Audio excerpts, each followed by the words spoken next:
Radio TV phono nut here, and we have a Trylon 78 RPM phonograph from 1948, and looking at it, I'd say this was the Crosley Cruiser of 1948, but at least this one can be fixed. When I plugged it in, we had the usual filter capacitor 60 cycle hum from a bad filter capacitor here, which I've already mechanically dismounted from the chassis. You can see where someone spliced on a power cord. We'll fix that. And then whenever I pulled the motor board, the speaker was just dangling in the bottom of the cabinet. I don't see any way it was mounted, so I suspect it was probably stapled in place, which I don't like that. I'd rather just drill a couple of holes and use a couple of those decorative head bolts to mount it. This is a hot chassis set, meaning that one side of the AC power line is directly connected to the chassis. But at least in this record player, the switch is on the hot side of the line, so we can just replace this with a polarized power cord and not have to move the switch. This does use a metal tone arm. This is one of those Shure, I think they call it a glider tone arm. For its day, it was a low-mass tone arm, and its production continued into the LP and 45 RPM era. In fact, I think they made a version that had a General Electric variable reluctance magnetic cartridge in it. So this really shouldn't be too hard to restore. I've checked these two resistors. This one's a cathode bias resistor for the audio output tube. Supposed to be 150 ohms. It reads 165. And this other one here is a 560 ohm, and it reads, well, what did it read? I can't remember. 593, so neither one of those are terribly out of spec, but I will go ahead and change them. And this big honker here is the filament dropping resistor. This uses a 50L6 and a 35Z5 for tubes. And this is about as minimal as it gets. No tone capacitor, no cathode bypass capacitor, no nothing. The only capacitor is this dual section 5030 filter capacitor. Now, we'll probably be replacing the cartridge with an static 89T style, and we'll add a cathode bypass capacitor to give it a little more gain. And if it sounds too shrill, we'll be putting a capacitor between the plate and cathode of the output tube as well. Alright, enough blabbermouth, let's get to it. Well, this is a bit interesting. Normally they have the audio output transformer primary and the first filter capacitor connected to the cathode of the rectifier tube. And then we go through the screen dropping resistor, and then that'll be usually connected to the screen grid of the output tube and the second filter capacitor. Well, in this particular set, and I've seen it done this way a few times, they have the audio output transformer connected to the screen grid of the output tube rather than back here to the cathode of the rectifier tube. And it looks original. It doesn't look like somebody's been playing with it, so we'll leave it that way. And this thing is dead. It doesn't even register on the capacitance meter at all. Oh, and by the way, I wonder if the tone arm's hot. Let's see. Yes, sir. It surely is. And this is not the only record player from this era that I've seen like that. And that is a very, very dangerous situation. If you have this line cord plugged in so that the hot side of the line is going to the chassis, and you grab this metal tone arm while another part of your body is in contact with something with a return path to ground, at the very least you could get the crap knocked out of you, or you would get the crap knocked out of you. Worst case scenario, this might be the last tone arm you ever grabbed, or even had the opportunity to grab. So We need to make this a little safer by definitely putting a polarized line cord on here. Alright, getting ready to install the power cord, and we have one more polarized extension cord left from Walmart. So we're about to cut off the female end, and then we can solder our cord onto the amplifier. So I'm going to have to pick up some more extension cords when I go to Walmart. These are a lot cheaper than buying the replacement polarized power cords from Antique Electronics Supply. Alright, wires are stripped and tinned. We have our knot tied in the power cord to keep somebody from grabbing the cord and yanking it out and breaking the connections. If you look at our power plug, you'll notice one blade is wider than the other. The widest blade is the neutral side, which connects to the, you'll notice on the insulation that corresponds to the neutral lead, it's kind of ribbed here. Whereas the narrow blade is the hot side, and the insulation that corresponds to that side of the line is smooth. So we'll want to connect our wide blade, the ribbed side here, directly to the chassis, and then we'll connect our hot side, the smooth insulation here, to the switch, since they have the switch in the hot side of the line. Now, if the switch was in the neutral side of the line, like it typically is, you would have to rewire the switch to be in the hot side of the line, because if it were in the neutral side of the line, when you had the unit turned on, the chassis would be cold, but whenever you have the unit turned off, it would be hot because of the path provided to ground by the series string tube filament. And when you have an open circuit, there's always maximum voltage across an open circuit, so that's the reason you want to do that. Now, when the switch is in the hot side of the line, that's not a problem, because when you're in the hot side of the line, you're breaking the hot lead before it even gets to the tube filament string, so the chassis will be cold no matter whether the item is on or off. Now, of course, if you have this plugged into an outlet that's wired backwards, all bets are off. So that's why I advise people always be careful. Just don't assume your outlet is wired correctly. You know, they make little inexpensive outlet testers that you can plug into your outlet, and it will tell you at a glance if the outlet's okay or if it's faulty. And if there's a fault, the tester will tell you what type of fault, and of course it would be best to have that fault corrected. Alright, we're plugged in, tubes are warming up. Let it warm up a minute. Volume wide open, and I rub my finger across the needle and get absolutely nothing. So we, no surprise, have a bad cartridge. Now let's touch our amplifier input. Yeah, I'm hearing a little hum from the speaker, which is not going to be that loud with that old cartridge across it.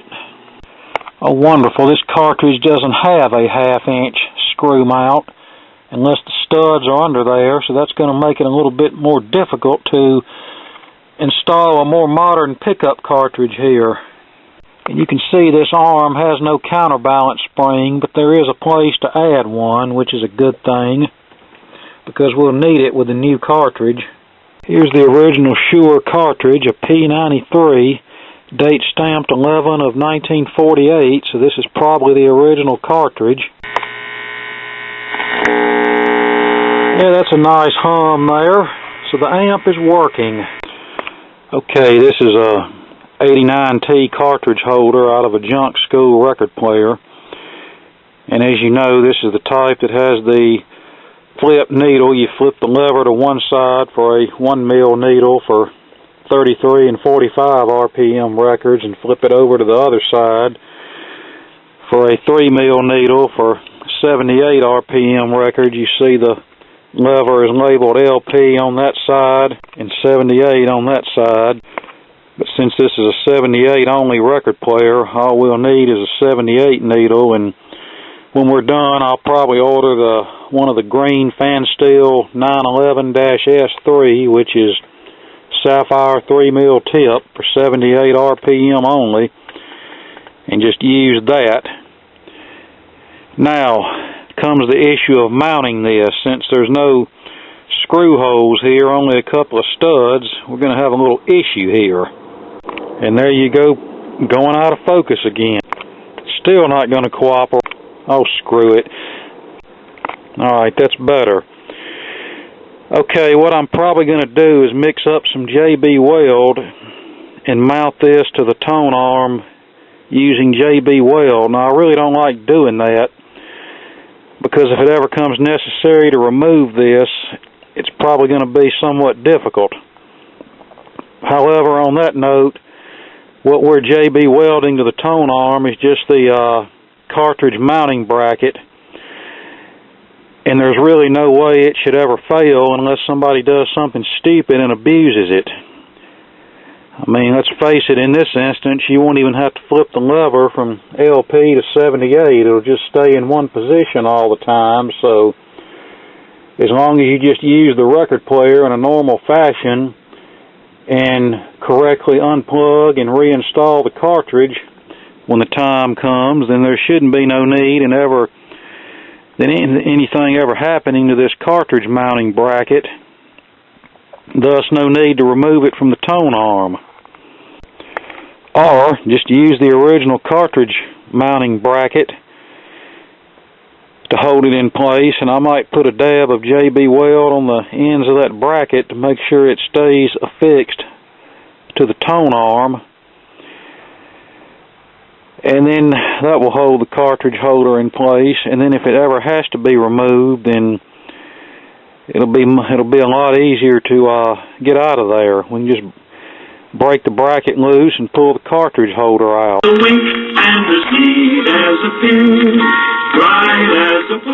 Alright, that was wide open. She's fresh as a daisy, sweet as a rose. I'd love to follow wherever she goes. Alright, that arm is a little heavy, so we are going to have to put a spring on a counterbalance spring on it. I also have the tone arm electrically disconnected from the chassis, and the result is you may hear sometimes hear a little static in the speaker when you're handling the tone arm. That was the whole reason they had it grounded in the first place, was to prevent possible noise, static, and hum, especially when you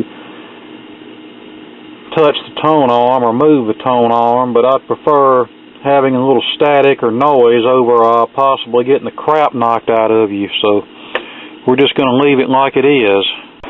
And this record is obviously a Kitty 78. I think it's micro groove, so it would be played with the LP needle, although you can play them with a 78 needle. I imagine most of these were played with a 78 needle, and that's why so many of them are in rough shape today. But anyway, this is one of the later 78s, probably from the mid-60s.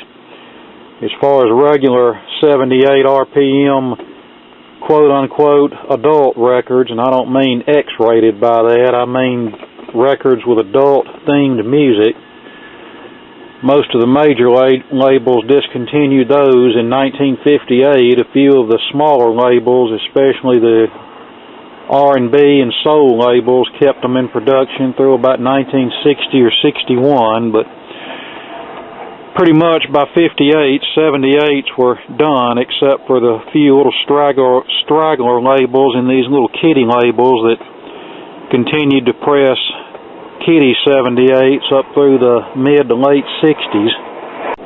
And I believe the reason for that is there were still plenty of 78 RPM only Kitty phonographs still in circulation.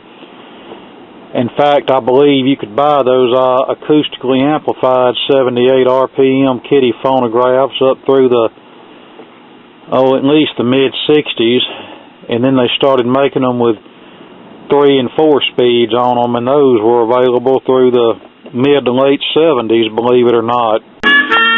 Alright, here's an adult 78, and it gets plenty loud enough. In fact, it's almost to the point where it's starting to distort, so we really don't need it any louder than that. give me the reins, there's pep in my veins. Now, it would get a little louder with the 3-volt cartridge that came in it, but still, it would probably get loud to the point where it would be distorted, and you don't really want that anyway. So this will do fine. 3 blind rats, see how they run. Hitler, Benito, and then the Jap. They all started out with a yip and a yap, and they all wound up with their tails in a trap. 3 blind rats.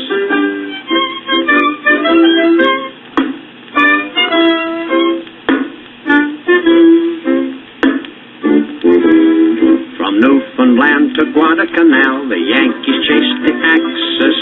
Rudy Toot-Toot, they give him a boot. Goes the Axis, a heel and a toe and a pokey-o. Doolittle-doodle to Tokyo, booted them on their hidey-ho. Goes the Axis.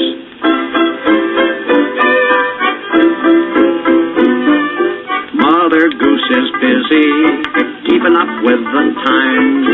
The world has gone so dizzy, she's had to rewrite her nursery rhymes. London Bridge is all blowed up, so the Germans say, and Yankee Doodle came to town should now be sung this way.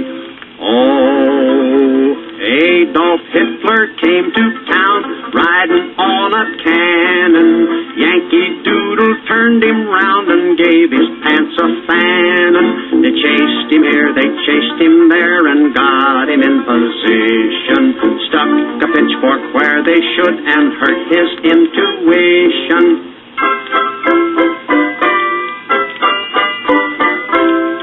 Good morning, Schicklgruber. Why did you break so soon? You swore that you would rule the world and maybe the stars and moon. What happened to that super race you had in 39? Mein Kampf has backfired in your face and trickled down your spine. Oh, where is that Rudolf Hess? Oh, where can he be? I sent him to England a long time ago. I wonder if he stayed for keeps.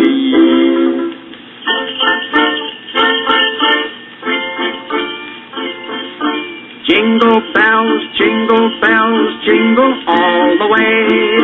Oh, what fun when the Germans run from a great big Russian sleigh. Oh, jingle bells, look at them Russians grin. They're dreaming of a red Christmas marching through Berlin.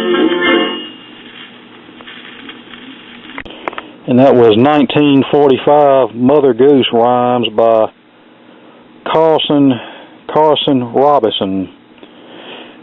And I believe this was recorded in December released in December 1944 towards the end of World War II. I figured some of you'd get a kick out of listening to that. Gotta get some, gotta get some, gotta get a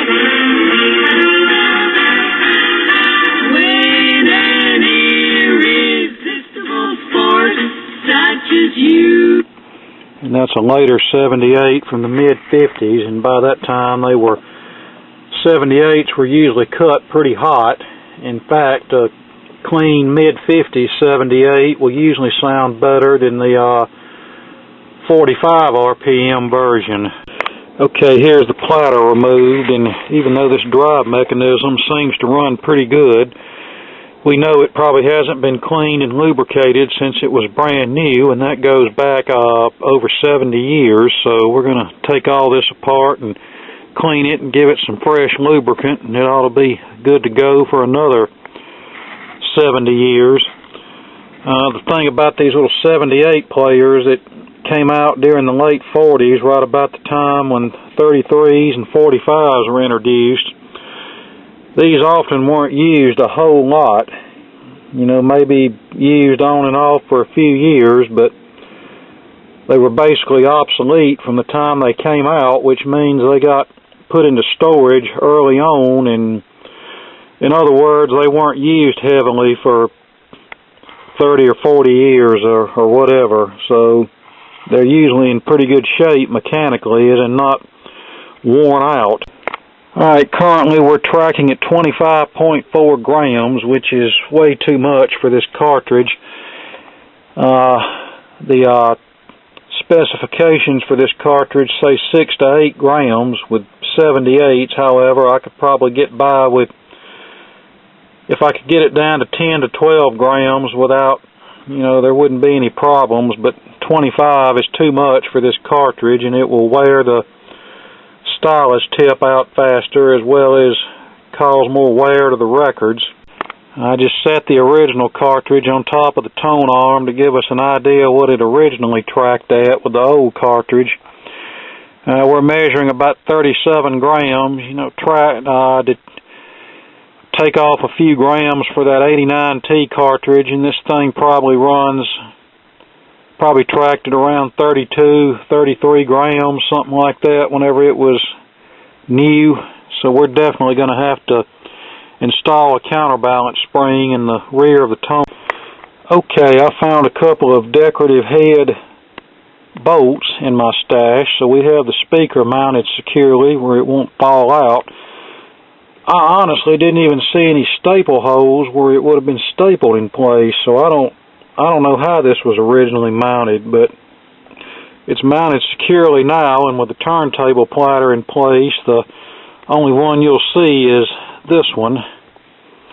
Alright, now we need to take this mechanism apart and give it a good clean and lube job. Now first we'll remove the spindle, and that's held in place by this little clip here. You want to be careful not to allow that clip to go flying across the room when you take it off. And then we'll clean all that up really good, and then clean it with a mixture of phono lube and zoom spout oil, and then that should free it up and take care of that portion of the mechanical end of this. Okay, it's time to go blurry again. That's better. Now we need to remove the idler wheel, which is held in place by this little clip, and then there's a washer and a felt thingy-madoodle under that we don't want to lose. Alright, wheel's out of the way, and we'll just move it to the side for now. Now we need to remove this motor assembly, and that's held in place by 3 bolts here. I see one of them is missing. The bolt was laying inside the record player, the nut. Heaven only knows where it is. Hopefully we can find one in my stash that will fit. Okay, on second thought, there is no nut here. It just screws into the metal, so fortunately it just came loose over the years and fell into the bottom of the record player, and thank goodness it didn't get lost over the years.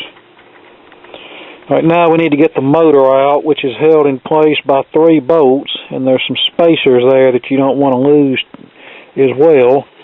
Here, here, and here. These are so dadgum tight that it's messing up stripping out the heads, me trying to get them off. So, we're probably going to cheat. This thing runs pretty free as it is. We're going to clean up the exterior as best we can. Put a little oil on this felt pad right here under the fan blade. Drip a little oil down here to saturate that felt wick. Drip a little oil down here to saturate that felt wick, and let it go. Alright, good news. I kept working with these and got them to pop loose. We can get this out and clean it properly. Dribbling oil down in there is really not the best way to do it, because you've still got old sludge and gunk in there that needs to come out, but sometimes you have no other choice, especially in the cases of some of these motors that are actually riveted together. Now we need to remove this fan, and it's held on by this clip here, so we need to get a very tiny screwdriver and work on it. There's a little lip right here, as you can see, and if you're careful you can press on that and it'll come off, but you want to be careful, A, not to stab yourself, and B, not to lose this clip here. And then once the clip's off, you can lift the fan blade off and any associated washers that are there as well. Alright, fan, retain, okay, you're just not going to cooperate, are you? Oh, screw it. Alright, retainer clip, fan, another retainer clip, and this felt washer, or felt pad, whatever it is. Alright, motor is out. and taken apart.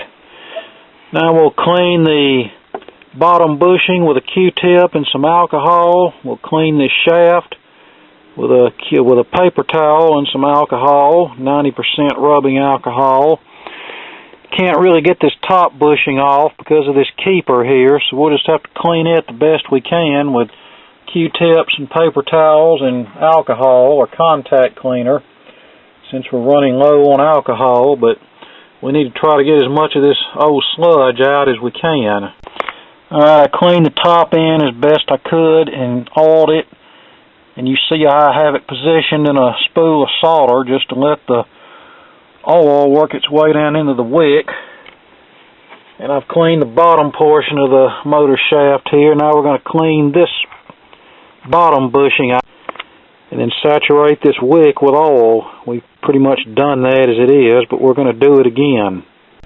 Alright, we're now reinserting the motor, and as we tighten down the 3 bolts, we want to tap the motor with the butt end of a screwdriver or whatever to make sure the bushings stay aligned, and check to make sure our shaft turns freely. Alright, the motor's back in and everything spins freely, and now I think would be a good time for me to go wash my hands to get all of the oil and gunk off before I do anything else, because the next portion of this requires that we get absolutely no oil or grease or any other type of lubricant on the motor shaft itself, the idler wheel surface, or the inner rim of the turntable platter. Okay, with the motor running, I took some fine grade sandpaper and very lightly cleaned the capstan here to get rid of the rusty rough spots on it. Now, you don't want to get carried away with that, because if you take too much off of the capstan, your turntable speed will be too slow, and if that happens, you're going to be up a creek without a paddle. So just do it for a couple of seconds, and that's usually enough to get the crud off. And then we followed that up with a paper towel dampened in rubbing alcohol, and we clean the inner rim of the turntable platter so it'll make the best grip possible with the idler wheel. And I've cleaned the shaft of the idler wheel here, and now we're going to try to clean the surface of this, and we're going to do that with some fine sandpaper. I need both hands to do this. I'll hold the sandpaper down and then run this wheel over it to clear the surface of the wheel, clean it up a little bit and roughen it up, and then it should be good to go. I really don't like springing for wheel rebuilds on these. You know, it's about $35 or $40, and I really don't like investing lots of money on these 78 players, not when I can get them working without having to do that. Alright, now we've soaked this oil washer that goes around the idler wheel bushing with oil, and we'll put a few drops of oil on the idler wheel shaft, being careful not to get any on the rubber surface. Put the wheel back down through the hole, put the washer over it, and then very carefully put the clip in place, which can be a little bit difficult because this motor is in the way. Alright, idler wheel is reinserted, and to get that clip back on, it helps to have a small pair of needle nose pliers to aid in positioning it where it's supposed to be, and then very carefully slipping it back in place. Alright, platter's back installed. Everything's running fairly quietly. No dents in the idler wheel, surprisingly, and we have good torque, so all we need to do now is put the tone arm back on and we'll be good to go. Okay, we're about done. The mechanism has been cleaned and lubricated and running quietly. The tone arm added a counterbalance spring back here. In the cartridge holder, I went ahead and JB welded it in place like I originally had planned to, because that little bracket was sticking down just low enough where it was coming close to contacting the record, which wouldn't be a problem if a record is not warped, but if a warped record was played, it might interfere, so I just did it the way I originally intended to, which, like I said, shouldn't be a problem because I don't ever foresee anybody ever having to replace this holder.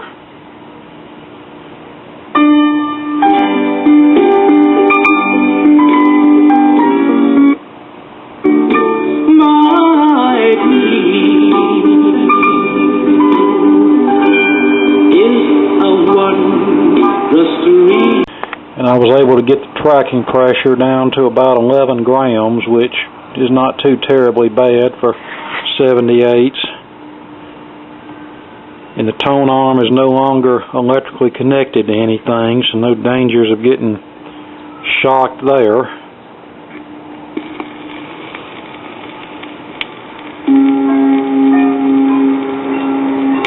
Okay, let the plane go.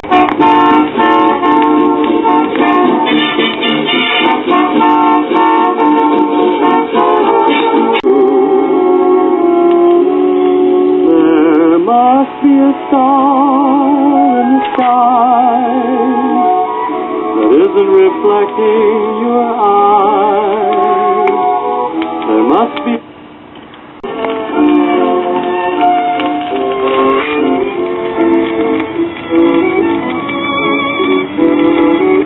Alright, there you go. Another one saved and ready to roll, probably for another 70 plus years. All I have to do is glue this back down and clean it up a little bit, and it'll be ready to roll.